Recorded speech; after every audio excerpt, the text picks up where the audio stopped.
Very happy morning, children. Welcome to our physics class. The next topic is derived quantities and their units. Derived quantities and their units. So what is meant by derived quantities? The quantity which is derived from the fundamental quantities is called derived quantities. So quantity name is, physical quantity name is area. Let me consider area which is derived from fundamental quantities. Area, what is the formula for the area? Area is nothing but length into breadth. Length, what is the unit for length? What is the unit for breadth? Unit for length is meter into breadth unit meter. Meter into meter square. அப்ப இது என்ன பண்றோம்? Derived from the fundamental quantities. That is why it is called derived quantities. So area is equal to length into breadth, meter into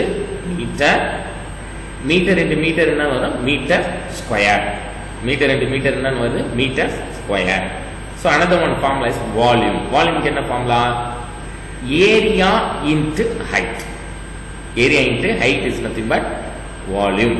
What is the unit for area? இப்போ தான் derive பண்ணோம், meter square. So meter square into height நோட unit என்ன? Meter. Meter square into meter cube. So likewise, each and every formula, acceleration, angular velocity, angular acceleration, density, linear momentum, then moment of inertia, force, pressure, energy, power, impulse, surface tension, moment of force or torque, electric charge, current density, magnetic induction, force constant, last one Planck's constant. These are all the things is the derived quantities. So அதனுடைய unit SI unit தான் இது. அப்போ velocity SI unit தான் meter per second. Acceleration formula is velocity by time taken. So unit is meter per second square. எப்படி calculate பண்ணோம்? Displacement velocity பாருங்க, displacement by time taken. Displacement unit என்ன? Meter divided by time taken unit is second. So meter divided by second, அதுதான் meter per second னு சொல்றோம். Acceleration போது velocity divided by time taken. Velocity ஓட unit என்ன? Meter per second. Meter per second divided by second னு போடும்போது second goes to numerator side.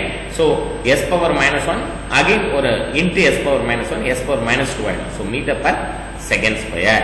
Then angular velocity, angular displacement divided by time taken. Angular displacement of unit na radian. Time node unit is second. Second numerator side position per second item s power minus 1. So radian per second. The next angular acceleration. Angular velocity divided by time taken. Angular velocity formula என்ன இப்ப தான் பார்த்தோம். Unit angular velocity க்கு radian per second மேல போடுங்க. Divided by இன்னொரு second வரும்போது second goes to numerator side s power minus 1. Already ஒரு s power minus 1 இருக்கு. s power minus 1, s power minus s power minus 2. Angular க்கு radian per second square அப்படி சொல்லலாம். Density க்கு என்ன சொல்லலாம்? Mass by volume. Mass க்குனா unit kilogram divided by volume unit is meter cube. So kilogram per meter cube. Then linear momentum, mass into velocity. Mass unit na kilogram.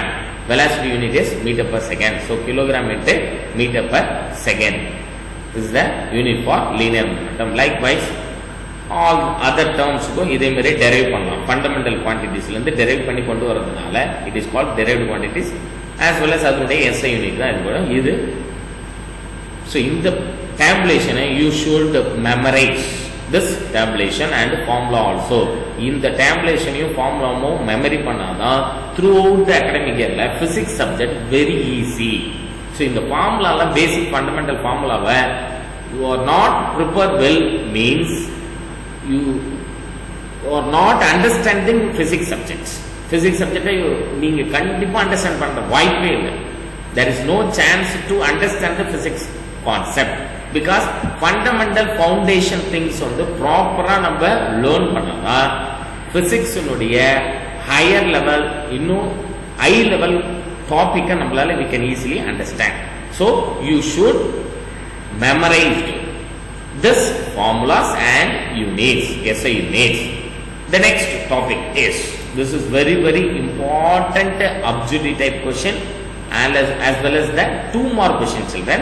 Please note it down. Please listen carefully. How will you calculate the radian, 1 radian value? So here note, pi radian is equal to 180 degree. Pi na ungalke theriyum. Pi means 180. So 1 radian is equal to in the pi na denominator la vandu. So 180 degree divided by pi. 180 degree divided by pi. Pi nude value na 22 divided by 7. And if you substitute pannina 22 divided by 7 na it will move to numerator side. So 180 degree into 7 divided by 22. So இதை multiple பண்ணி divide பண்ணா the value of 1 radian is 57.27 degree. Please note it down children. Very very important value. 52.27 degree. 1 radian is equal to 57.27 degree. Another one important point is 1 degree of arc is equal to 60 minutes. 60 minutes தான் நம்ம என்னன்னு சொல்றோம் 1 degree. So 60 minute or and 1 minute of arc என்றது என்ன 60 seconds. 1 minuteல எத்தனை seconds இருக்கு 60 seconds of arc அப்படி சொல்றோம். So now calculate the value definitions or calculate the relationship between radian and degree. Radian, degree and minutes. மூணுத்துடைய ரிலேஷன்ஷிப்பை நம்ம calculate பண்ண போறோம். 1 degree is equal to pi by 180. Please note it down children. Very very important value objective type question. Please listen carefully. 1 degree is equal to pi by 180 radian. Pi by 180 radian எப்படி எழுதலாம்? Pi means 22 divided by 7. அப்படினா 22 divided by 7 into 180. Multiply and divide பண்ணியாச்சுனா divided by these two terms we get 1 degree is equal to 1.745 into 10 power minus 2 radian. So 1 degree which is equal to 1.745 into 10 power minus 2 radian. Next, calculate the value of minutes. Minutes la எத்தனை radian இருக்கு? 1 minute. 1 minute la எத்தனை radian இருக்குன்னா 1 minute is equal to 1 degree divided by 60. 1 degree divided by 60. 60 all divide பண்ணா நான் வரும் 1 degree value 1.745 into 10 power minus 2 divided by 60. The value is 2.908 into 10 power minus 4 radian. Approximately is equal to 2.91 into 10 power minus 4 radian for 1 minute. So 1 minute how much radian? 2.91 into 10 power minus 4 radian. This is very very important objective question. Another one calculation is how will you calculate the seconds, 1 seconds radian for the 1 second, radian for the 1 second. 1 seconds பார்த்தீங்கன்னா 1 seconds 60 seconds இல்ல 60 minutes இல்ல 3600 seconds இருக்கு. So 1 degree divided by 3600 போட்டு divide பண்ணோம்னா 1 degree value is 1.745 into 10 power minus 2 divided by 3600 which is approximately is equal to 4.85 into 10 power minus 6 radian. So 4.85 into 10 power minus 6 radian for the 1 seconds. 1 power la double dash போட்டீங்கன்னா 1 second. 1 power la ஒரே ஒரு dash போட்டீங்கன்னா 1 minute. 1 power la degree symbol இந்த 0 மாதிரியான symbol போட்டா 1 degree. So 4.85 into 10 power minus 6 radian for 1 seconds. 1 seconds க்கு 4.85 into 10 power minus 6 radian அப்படி சொல்லலாம். Now let me know about the definition of radian and steradian. What is the definition of radian? Radian என்ன sir? ஒரு circle எடுத்துங்க. இந்த சர்க்கிள்ல இங்க ஒரு arc, இங்க இருந்து ஆப்ஜெக்ட் இங்க மூவ் ஆயிருக்கு. From the center point ல இருந்து இங்க மூவ் ஆகுனா this is the arc. இப்படி மூவ் ஆயிருக்கு. இந்த பாயிண்ட்ல இருந்து இந்த பாயிண்ட் மூவ் ஆயிருக்குனா இது என்னன்னு சொல்லலாம்? ஆர்க்னு சொல்லலாம். இந்த ஆர்க்கும் இந்த radius from the center to this point இது ரேடியஸ்னு சொல்றோம் இல்லையா? அந்த ரேடியஸ்னுடைய லைனும் ஆர்க்குனுடைய வேல்யூவும் ஈக்குவலா இருந்தா it is called 1 radian. So 1 radian is an angle subtended at the center of a circle by an arc equal in length to the radius of the circle.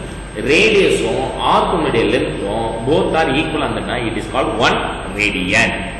This is the definition of 1 radian. That is radian. 1 radian is the angle subtended at the center of the circle by an arc equal in length to the radius of the circle. The next second one is the steradian. Steradian na enna? SR. Short form is SR. Steradian. 1 steradian is a solid angle subtended at the center of a sphere. இங்க நம்ம முன்னாடி சொன்னோம் ரேடியனுக்கு circle வச்சு பேசுறோம். இது ஸ்பியரை வச்சு பேசுறோம். Center of a sphere, but that surface of the sphere which is equal in area to the square of radius of the sphere. So அந்த ஸ்பியர் உடைய ஸ்கொயர் ஆஃப் ரேடியஸ்க்கு சர்ஃபேஸ் ஏரியா, அந்த ஏரியா வந்து ஸ்பியர் உடைய area ஈக்குவலா இருந்துச்சுன்னா it is called stadium. ஒரு sphere உடைய இதுதான் ஸ்பியர், இந்த ஸ்பியர் உடைய square of the radius which is equal to the area of the sphere is nothing but stadium. It is nothing but one stadium. Once again repeat the definition, children. Please listen carefully. This is very very important 2 mark question, children. Please listen carefully. One stadium is the solid angle subtended at the center of the sphere by that surface of the sphere which is equal in area. And the surface of the sphere is equal in area to the square of the radius of the sphere. Sphere nude square times of radius ku adude area, sphere nude area equal andhuchina it is called stadium. The next topic is measurement of basic quantities. First of all, measurement of length. We should know about the measurement of length. What is meant by length? Already we discussed this definition. Once again repeat. Length is defined as the distance between any 2 points in space.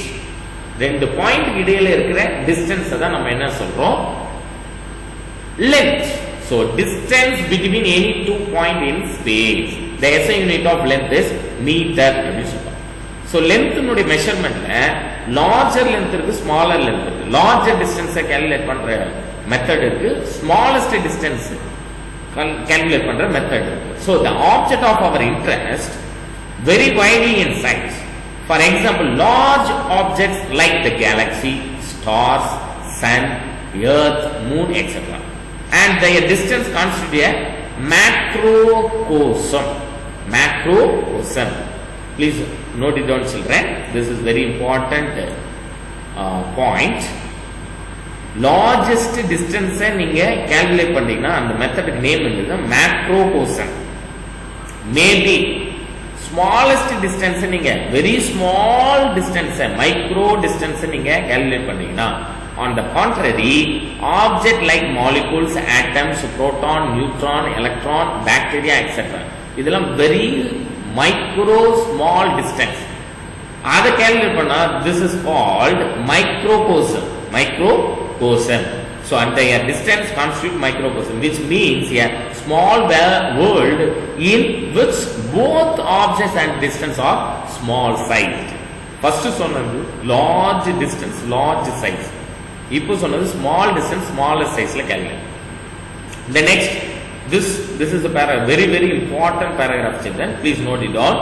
Distance ranging from 10 power minus 5 meter to 10 power plus 2 meter can be measured by direct method. Direct method ல நீங்க measure பண்ணலாம். எதுல இருந்து? 10 power minus 5 meter to 10 power plus 2 meter can be measured by direct methods.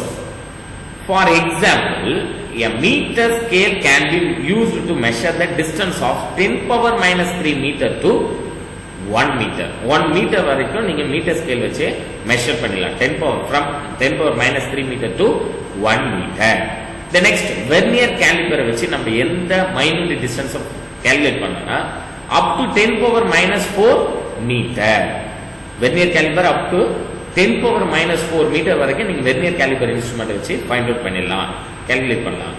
Screw gauge up to 10 power minus 5 meter.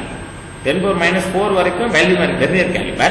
10 power minus 5 meter calculate பண்ணோம்னா screw gauge வச்சு நீங்க calculate பண்ணலாம், measure பண்ணிடலாம், and so on.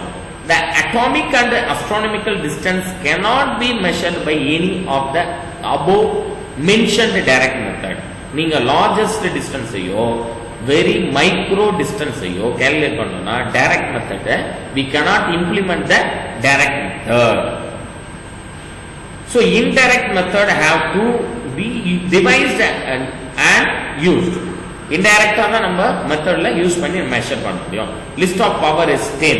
Both positive and negative powers is given. Prefix for each power are also mentioned. These prefixes are used along with units of length and of mass.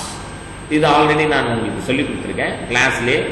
உங்களுக்கு இதை டயலாக்டாக சொல்லியிருக்கோம். 1 second repeat. Prefixes for power of tens நீங்கள் எப்படி பண்ண 10 power 1, 10 power 2, 10 power 3 up to 10 power 24 வரைக்கும். This is the Greek word. Greek வேர்டில் நம்ம சொல்ல போகிறோம். 10 power 1 நான் ஏற்கனவே சொன்னேன். Deca hecto kilo mega giga tera peta exa zetta yotta அப்படின்னு நம்ம ரைமிங்காக சொல்லலாம். ரைமிங்காக டைமிங்காக உங்க சொல்லணும்னா சொல்லி பாருங்க. Deca hecto kilo mega giga tera peta exa zetta yotta. Exa zetta யோட்டா.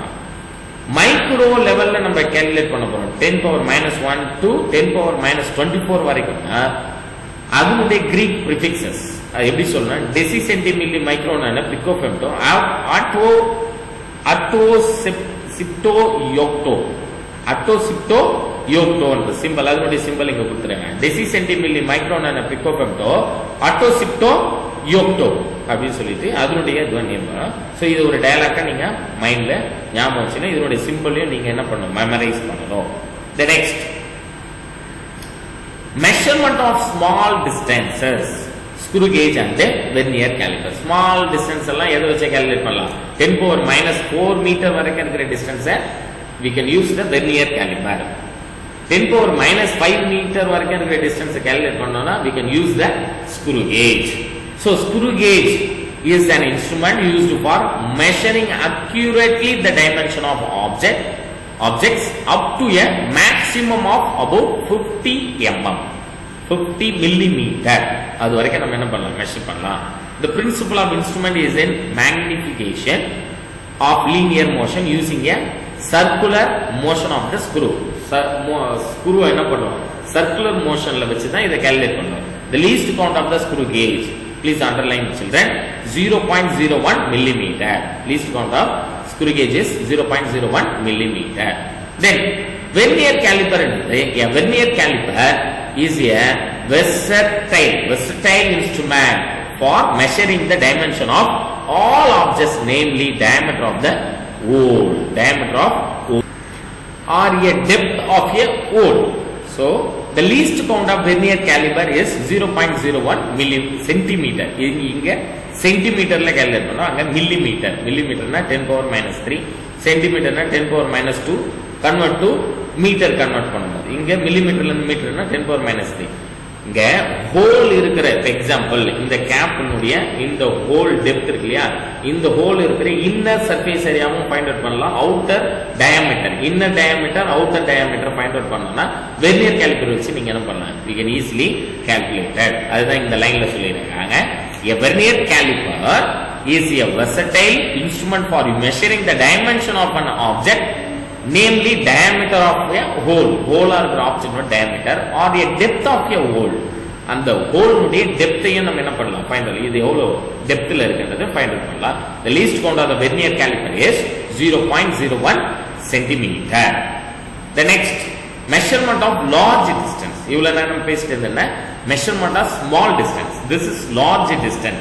large distance how will you calculate? means for measuring large distance such as height of the tree. இங்க ஒரு tree இருக்கு, இதனுடைய height of a tree we represent the h. or distance of moon or a planet from the earth, some special method are adopted. என்னென்ன மெத்தட்லாம் நம்ம use பண்ணலாம்னா triangulation method, parallax method and radar method. these three method is very very important. 3 mark question. 3 mark questionல repeatedா கேக்குறாங்க. triangulation method, parallax method and radar method are used to determine the very large distance. large distance calculate பண்றது use பண்ணலாம். triangulation method for a height of an accessible object. இங்க ஒரு tree ஒன்னு இருக்கு, இதனுடைய height AB ன்னு represent பண்ண height வந்து h. then distance இங்க வந்து அப்சர்வர் இங்க இருந்து பார்க்கற distance வந்து x டிஸ்டன்ஸ்ல இருந்து பார்க்கறேன். B to C it is represent x. then அதனுடைய elevation பாத்தீங்கன்னா theta என்ற ஆங்கிள்ல ACB அப்படிங்கற ரைட் ஆங்கிள் ட்ரையாங்கிள் வரும். so tan theta is equal to triangle ABC. அதுல tan theta is equal to AB divided by BC because opposite side by adjacent side. opposite side is AB, adjacent side is BC. so AB divided by BC is equal to h divided by x ன்னு சொல்லலாம். h divided by x. so tan theta is equal to h divided by x. here in this step we can calculate the height of the tree. in the large distance la height of the tree h is equal to x into tan theta. ஏனா இந்த x left hand side move ஆச்சுனா numerator போயிடும். So x is tan theta. So x tan theta value தெரிஞ்சிச்சுனா we can easily calculate the height of the tree. So h is equal to height h is equal to x tan theta. The next method is parallax method. The method parallax method. இங்க பாத்தீங்கன்னா OL OR அப்படின்னு two lines இருக்கு. இது parallax method நம்ம சொல்லுவோம். Very large distance such as the distance of planet or a star from the earth can be measured by the parallax method. Parallax is the name given is a apparent change in the position of an object with respect to the background. When the object is seen from two different positions. ஒரு ஆப்ஜெக்ட்டை நம்ம two different positionல நம்ம அதை பார்க்கலாம். ஓன்ற observer இருக்காருன்னா இது left hand side ஐஸையும் இது right hand side ஐஸும் வச்சோம் நம்ம ஒன் ஆப்ஜெக்டை நம்ம என்ன பண்றோம் ஃபோக்கஸ் பண்றோம். So L O and R O two ஐஸுமே லெஃப்ட் ஐஸும் ரைட் ஐஸும் சேர்ந்து ஒரு ஆப்ஜெக்டை பார்க்கணும். ஸோ டூ ஐஸ் வந்து செப்பரேட்டா இருக்கலாம். பட் எப்பவுமே நம்ம டூ ஐஸ்னால டூ ஆப்ஜெக்டை பார்க்க முடியாது. டூ ஐஸ்னால ஒரு ஆப்ஜெக்ட். ஸோ லெஃப்ட் ஐனுடைய ஃபோக்கஸும் ரைட் ஐனுடைய ஃபோக்கஸ் லெஃப்ட் ரைட் உடைய ஃபோக்கஸ் ஒரு பாயிண்ட்ல இருக்கும்போது the distance from L to O ன்றது x, then R to O ன்றது x. so angle it is make an angle theta. இதனுடைய breadth பாத்தீங்கன்னா b ன்னு சொல்லலாம். so அதுதான் இந்த paragraphல கொடுத்திருக்காங்க.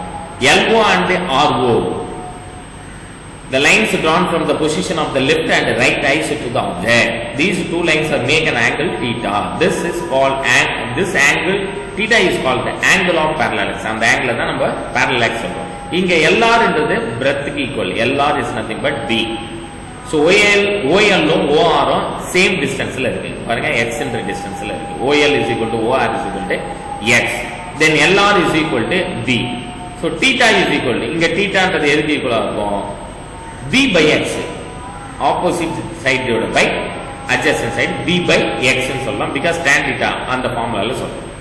so b and theta and x can be calculated, which is approximately the distance of the object from the observer. அது approximate நம்ம என்ன பண்ணலாம் calculate பண்ணிடலாம். if the object is moon or any nearby star, then the angle theta will be too small. Nearby இருக்கிற மூணையும் ஸ்டாரையும் பார்க்கும்போது angle is very ஸ்மாலா இருக்கும். astronomical distance and the place of observation. in this case, 2 points of observation should be sufficiently spaced on the surface of the earth. earthல இருந்து நம்ம அதை பார்க்கும்போது sufficient space நம்மளுக்கு கிடைக்குது. next last method is determination of distance of moon from earth. இதே parallax methodல another one method determination of distance of moon from earth ன்னு சொல்றோம். இப்போ பாத்தீங்கன்னா மூன் இங்க இருக்கு. ஆக்சுவல் சைட் நம்மளுக்கு சைட் 1 S1 எப்படி இருந்திருக்கணும், S2 ன்ற சைட் இப்படி இருந்திருக்கும். பட் மூன் ஆங்கிள் நம்ம பார்க்கிறது ஒன் லெஃப்ட் சைடும் ரைட் சைடு ஐடும் என்ன பண்ணுது ஒன்லி ஒன் மூனை ஃபோக்கஸ் பண்ணுது. பட் ஆக்சுவலா பார்க்க வேண்டிய டைரக்ஷன் வந்து S1 and S2 ன்ற direction, which is make an angle θ1 and θ2. so place of the surface of the earth from A and B, earth surface la A and B, parallax வந்து θ1 and θ2 ன்றது parallax angle. moon ன்றது M இங்க இருக்கு சென்டர்ல. with respect to the some distance stars are determined with the help of an astronomical telescope வச்சு பார்க்கலாங்க. the total parallax of the moon subtended on earth வச்சு நம்ம பார்க்கும்போது angle AMD, this is the angle AMD is equal to θ1 plus θ2 ன்னு சொல்லலாம். is equal to θ உடைய value என்னன்னா θ1 plus θ2 ன்னு சொல்லலாம். so if θ is measured in radian, then θ is equal to AB divided by AM ன்னு சொல்லலாமா. AB divided by AM, opposite side divided by adjacent side, AB divided by AM. AM is approximately is equal to MC. M to C னுடைய distance க்கு AM distance இருக்கும் approximately is equal. so θ is equal to AM can be replaced as MC. so θ is equal to AB divided by MC, or MC rearrange this step, MC is equal to AB divided by θ ன்னு சொல்லலாம். MC is equal to AB divided by θ. knowing the values of AB and θ, we can calculate the distance MC of moon from the earth. MC of moon from the earth. This is very very important topic, children. Very very important. 3 mark question also. If you have any doubt means please call to me. I will definitely clear your doubt. In this video we discuss about derived quantities and their units and definition of 1 radian and 1 stadian, then calculation of 1 radian, 1 degree, 1 minutes, 1 seconds. The next topic is measurement of basic quantities, that means measurement of length, smallest distance and the largest distance. Smallest distance calculated by the vernier caliper and screw gauge. Before that, smaller unit 10 powers bigger 10 power unit Greek words எப்படி சொல்லலாம், டெகாஹெக்டோகிலம், மெகாஜிகா, டெராபெட்டா, exa zetta, yotta அப்படின்னு bigger வேல்யூவை சொல்லலாம். Smaller micro வேல்யூவை எப்படி சொல்லலாம்னா deci centi milli, micro, nano, pico, femto, atto, atto, zepto, yocto அப்படின்னு சொல்லி. Next, very large distance measure பண்ணோம்னா there are 3 method. We can implement 3 method. One is triangulation method, another one is a parallax method, then last one is radar method அப்படி சொல்லலாம். radar method 3 methodல நம்ம 2 method இந்த வீடியோல பார்க்கிறோம். triangulation method and parallax method finish பண்றோம். next video let we discuss about radar method. next videoல நம்ம என்ன பண்ண போறோம், discuss பண்ணுவோம் radar method. This is very very important 3 mark question and objectives 2 mark question la இந்த வீடியோல important 2 mark, important 3 mark, then objectives la discuss பண்ணிருக்கோம். please note it down. I will send the question also. You should complete the class test. இன்னைக்கு கொடுக்கிற question இன்னைக்கு என்ன பண்ணிடலாம், நம்ம முடிச்சிடலாம். அத ஒரு நோட் போட்டு அப்படியே எழுதுறீங்க, அத கிளாஸ் ஒர்க்கா கன்சிடர் பண்ணிக்கலாம். பேப்பர் ஷீட்ல எழுத வேண்டாம், நோட்ல நீங்க எழுதிட்டீங்கன்னா அது கிளாஸ் ஒர்க்கா கன்சிடர் பண்ணி அதை நம்ம எவிடன்ஸா வச்சுக்கலாம். So you should complete this test. Thank you very much, children. Thank you very much for your cooperation.